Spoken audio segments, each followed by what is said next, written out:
of strength. Strength, which is an ability of the physical condition of human that is needed in improving learning, achievement in motion. Strength is an element of physical condition that is very important in sport because it can help improve components such as speed, agility, and accuracy. Tona menyatakan, kekuatan sebagai energi untuk melawan suatu tahanan atau kemampuan untuk membangkitkan tegangan atau tension. Dengan demikian, kekuatan adalah kemampuan yang sangat erat hubungannya dengan adanya proses kontraksi otot. Kekuatan berarti kemampuan untuk mengeluarkan tenaga secara maksimal dalam suatu usaha. Kemampuan kekuatan berarti terjadinya kontraksi otot pada manusia. Menurut Thomas, kontraksi otot manusia terdapat 3 jenis kontraksi, yaitu statis, konsentris, dan eksentris.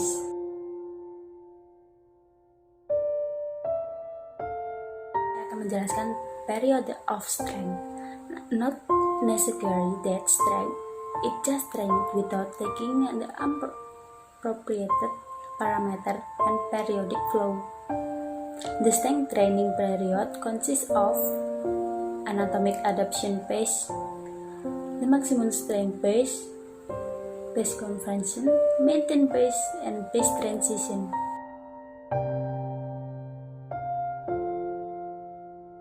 Satu bulan kan ada 4 minggu tuh. Kita bisa membagi minggu pertama itu kita pakai yang low, minggu kedua itu pakai yang medium, minggu ketiga itu pakai yang high, dan minggu yang keempat itu pakai yang medium. Jadi kita ada tahapan-tahapan tersebut, jadi kita nggak ada yang overtraining atau sebagainya. Pelatih itu perlu menekankan prinsip-prinsip tertentu.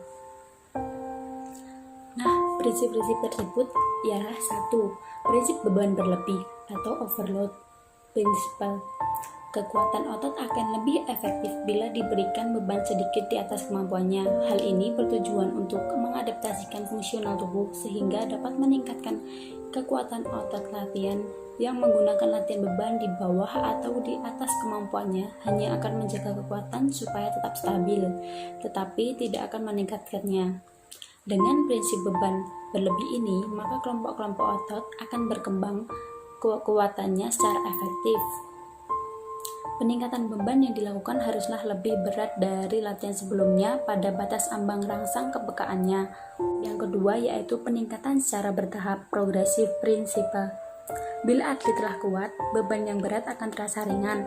Pembebanan terhadap otot yang bekerja harus ditambah secara bertahap selama pelaksanaan program latihan beban. Yang ketiga yaitu prinsip pengaturan latihan. Program latihan beban harus dibuat dengan baik agar kelompok otot besar dapat dilatih terlebih dahulu sebelum melatih kelompok otot yang kecil, sebab kelompok otot kecil lebih cepat lelah dibanding dengan kelompok otot besar. Contoh, melatih kelompok otot tungkai dan pinggul terlebih dahulu sebelum melatih otot lengan. Nah, prinsip yang keempat yaitu prinsip kekhususan. Membuat program latihan beban harus didesain secara khusus, yaitu dengan mengikuti pola keterampilan gerak yang spesifik agar pengembangan daya ledak otot akan diikuti dengan pola gerakan yang sudah mengarah pada keterampilan yang spesifik tersebut.